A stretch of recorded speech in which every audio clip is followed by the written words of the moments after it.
All right, a few years ago, before joining Leadbox, I was the head of sales and marketing for another firm that focused entirely on display ad technology. In fact, we were pioneers at dynamic inventory advertising. But every time we would talk to a dealer about display, their eyes would glaze over and they wonder why we weren't talking about search. So we came up with a catchy tagline that we used fairly regularly at shows, and it was display ads that don't suck. Well, today at my desk, we're going to spend some time learning a little bit more about that. My name's Cruickshank. I'm the CEO at Leadbox, and I'm looking forward to spending some time with you digging into the ins and outs of today's display ad world. We'll see you at my desk.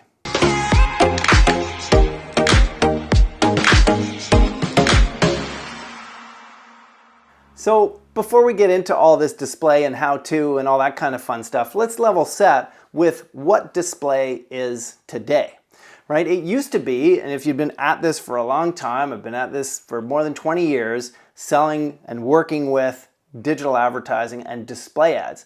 The IAB standard was really all display ads back in the day, and that was things like the big box ad, the skyscraper. There was even one called the catfish that would stay at the bottom of the page, right? Getting catfish these days is a little bit of a different thing, right? But all of these different ads are trying to get your attention. Ultimately, any message in any format can be served in this way, whether it's video, whether it's text, whatever the case, they can be run through these formats. So it's any message that's served to you that you didn't specifically ask for, right? You didn't type in your search. You didn't go through those details. It's those outbound ads that are coming to find you wherever you're hanging out. So let's dissect that a little bit. Any message, right? So any message, meaning the typical display ad, those used to be just sitting there as a flat file, right? Then display ads got animated, and that was exciting. Then display ads had video in them. Then display ads had dynamic inventory in them, and we all see those these days, right? All sorts of different ways to go. You could even have videos that had sound that you could click to turn on the sound to hear that video through the display ad, right? There's tons of different ways to serve those messages. Google now is even serving text-based ads in the display ad sizes, right? Interesting to see that happen. It's served to you. So an important part about that is that this particular media is put in front of you, is shown to you without your requesting it, right? It's going through that basis where it's putting it to you in front of your phone, in front of your computer, in front of your TV, depending on the format of what you're watching. And they're essentially the billboards of the digital space, right? That's really a good way to think about it. Now, that you didn't specifically ask for, meaning it is trying to interrupt you based on something that it knows about you typically, but it could just be running all over the place. These days, people are targeting those ads a little bit more. So you've done something in the past or recently to show a particular advertiser that you might be interested in what they have to offer. That's typically what's happening these days, and they're going to serve ads without you even asking for it. So we're effectively increasing the size of the display name or the display portfolio to include lots of different formats, right? These are all ads that are trying to attract your attention without having been asked. And people get really frustrated sometimes. They're like, oh, I don't like seeing the ad, it distracts me, or people will suppress ads. But then, of course, in social media, you're seeing all sorts of different forms of display ads that are scrolling through in your feed, attracting your attention again. All sorts of different formats, all sorts of different ways to attract your attention or distract your attention. As a result, this makes display advertising so annoying. But let's be clear, it's so annoying most of the time because it works. You can get people's attention, you can distract people, or you can coax people into doing exactly what you want them to do, right? It's frustrating because it works. So why use display ads, right? Let's go back to the definition. Really, it's that idea that any message that's served to you that you did not specifically ask to see, right? We are interrupting people. And historically, I would often talk about search versus display in that function of lean in versus lean back. And some of my teammates will make fun of me because I was explaining to these young, born in the 2000s kind of folks and sharing that, Justin Bieber is who you'd be watching and checking out and, seeing these display ads instead of Justin Bieber or the news or the sports scores. Apparently, people aren't paying much attention to Justin Bieber anymore.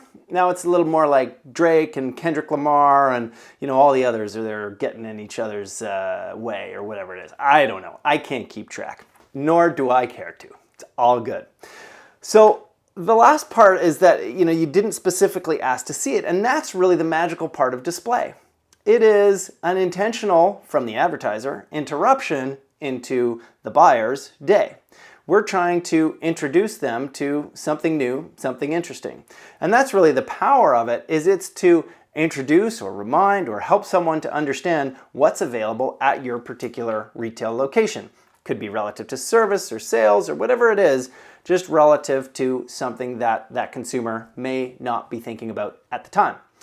And really, when you think about it, it's the only way to introduce something new and interesting to the market at any great scale these days, right? If we're thinking I'm going to put it into search, the consumer needs to know that they want to search about it. How are they going to search if we don't show them a display ad and help them to understand what's out there?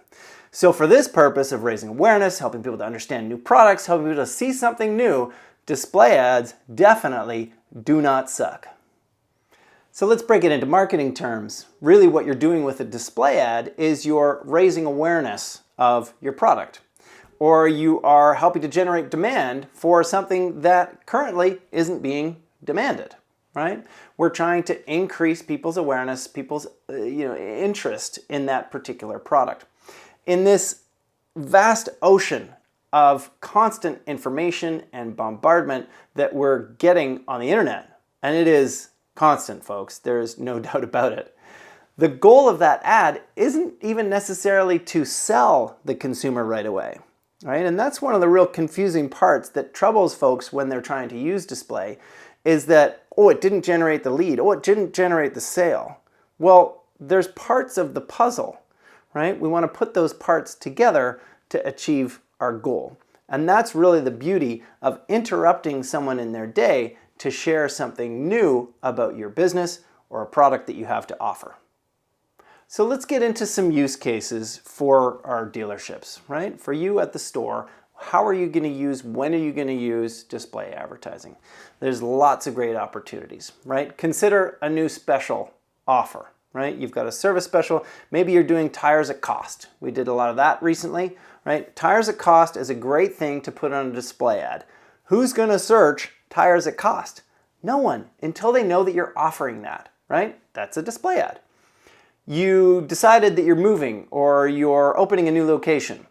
They don't know to search for that, so you let them know with a display ad. You let your current customers know via email. You let new and future customers know via display, right? Maybe you got to bring attention to inventory that's just come in and you've got a particular offer, you want to put it out there and market.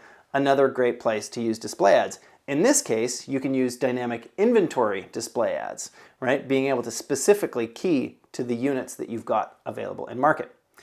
It could be limited time financing offers. Those are things often that the OEM is helping you with, or that you've gone above and beyond and put a few extra dollars on the hood of the units that you really want to move. Again, display, display. Or you want to remind them of the vehicles that they had previously looked at in inventory. Now we're talking even more about dynamic inventory display. There's lots of ways within these walled gardens of the Google machine and with Facebook to be able to show people units that they've previously considered. But you can't do that without display. So clearly, there's a lot of different ways that you can use display, right? So you're sold, great, you're ready to go. Let's get into a few more details and we'll help you figure out how to best use display. So what goes into a display ad? Well, typically there's three main components. You've got your message, the creative that you're putting together. You've got the audience that you're targeting with that message. And then you've got the link or the action that you're trying to get someone to take based on that ad. So the message is an important part of it, the creative. And frankly, in many respects, it's the most important part. That's when you're trying to stop someone in their tracks to pay attention to the communication that you've got in mind or to the message that you've got in mind. So to keep it simple, we'll think about like image or video. And by the way, if you haven't done a lot in video, we've got a great video about video and you should check out that video, right? All right. So lots of people focus on creative and that makes sense, right? You want to put people into the mindset of what it is you're trying to communicate based on the image or the video that you're using.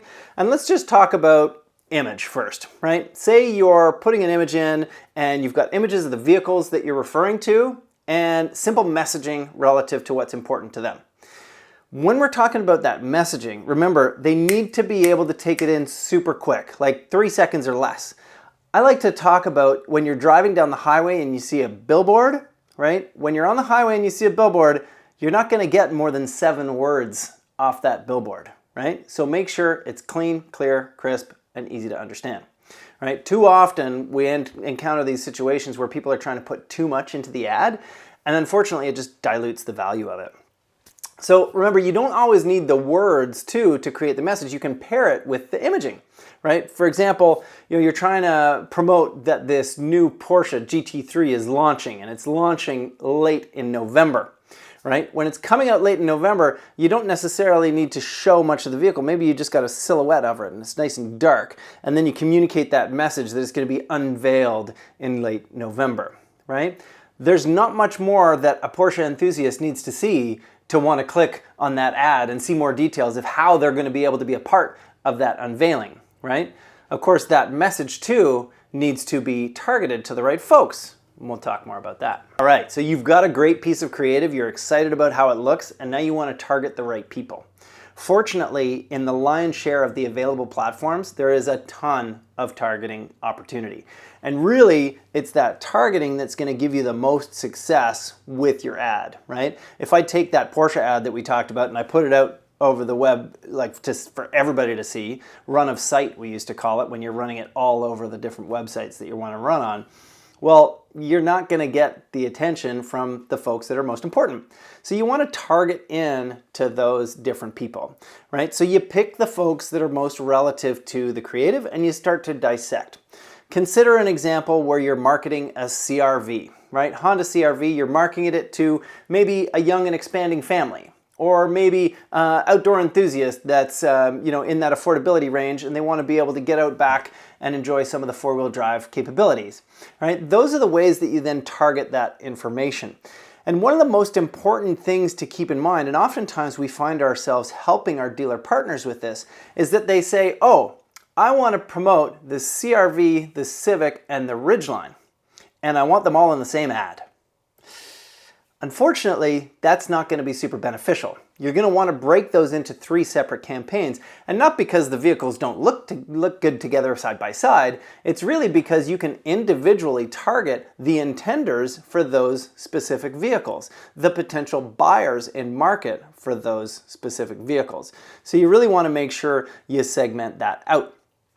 Now keep in mind, when you're running different ads like that Porsche ad, you don't want to be targeting the wrong folks for that. You don't want to be targeting that new parent, even though sometimes a new parent just wishes they could get away in that GT3. It's not going to happen this time. You're going for the minivan. All right, so you got to make sure that we're going to actually be clicking to the right place, right? When we've got that ad all put together, it is often good to remind people that they need to click on the ad to get somewhere. It seems strange, but without actually communicating click for more information or click to view inventory or click to see offer, you're actually going to get a lower click-through rate. You're going to get less value out of that ad. Moreover, where are they going? They're going to a specific landing page. They're going to a specific URL, a specific website address that is relevant to what they're seeing. Right? So if they're seeing a number of vehicles in the ad, they better be seeing similar vehicles on the landing page.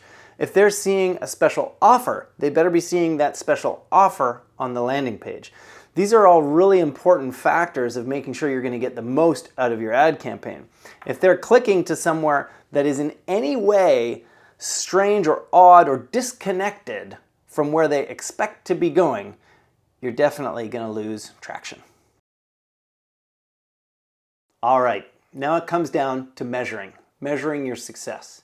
And it's an interesting thing. And actually, I just spent some time in Calgary at PBS giving a session for some dealers in that region as part of the MDA Unworkshop series. And we talked a lot about the value of advertising a little higher up the funnel. What it can ultimately do is reduce the cost of your leads lower down in the funnel. But if you're specifically just measuring display ads, you really shouldn't be considering leads. You should only be considering what the display ad is intended to do, which is intended to reach consumers, distract them from their current course of action, and move them into the next step. I talk about it sometimes as being like the tip of the iceberg. Only 1 in 7 actions is actually someone clicking on the ad and going to the site, right? So people are seeing the ad and searching for things. People are seeing the ad and making a phone call about certain things. People are seeing the ad and taking other actions, and probably not immediately. So if you're just trying to measure display ads based on lead ads, there's a bit of a problem. Now there is a caveat to this in that recently Facebook and Google have produced their own display lead ads, right? Facebook has these lead ads that are really still struggling to actually generate significant high quality leads. Unfortunately, the platform is designed where it has so much information, so the barrier to entry to submit a lead is so low. Consumers often find themselves submitting a lead and not realizing what they were submitting a lead for. As a result, they get called by the dealership and they're met with a pretty poor interaction. When we're talking about the display side of things, we actually used to have quite a bit of success with the Google Discovery ad program, which is where they originally launched lead ads, and they worked pretty well. Since then, they've moved them away from that ad format into regular display, where you can now run Google lead ads. Jury is still wavering relative to the value that we're getting from those. We're seeing more leads submitted. We're seeing some value after the interaction, but still, it's that format where we're trying to squeeze a square peg into a round hole. We're trying to force display to do something it's really not intended to do. When it's built with a proper marketing mix, and we've actually got a great video on running a full marketing mix, you're going to get more video, or more value rather, out of running display to be able to create the interest that you're then going to scoop out with the net of search. So display ads have a lot of great uses, right? We're talking about introducing people to products, reminding people about products, helping people understand that you've got great pricing on a product or a service, just like that idea that we talked about with the cost tires, right? At cost tires. Who's going to search for at cost tires? You're not going to win that business. But if you run a targeted display campaign, you can start to make things happen. Targeting, right? They can be heavily targeted. It is unbelievable to see how tightly you can target the market based on your display ads. Geographically, psychographically, demographically, it really sometimes even gets a little bit scary, right? So you just got to know how to use the tools. Because really, in my opinion, display ads definitely don't suck. I'm really curious to hear about what you've got to say relative to display ads. Feel free to contradict me, but more importantly, share those comments down below. Feel free to like the video, and if you want to, subscribe, and we'll share more information with you next time. Again, it's been a pleasure to spend time with you. My name's Ian, and I'm glad you joined me today at my desk.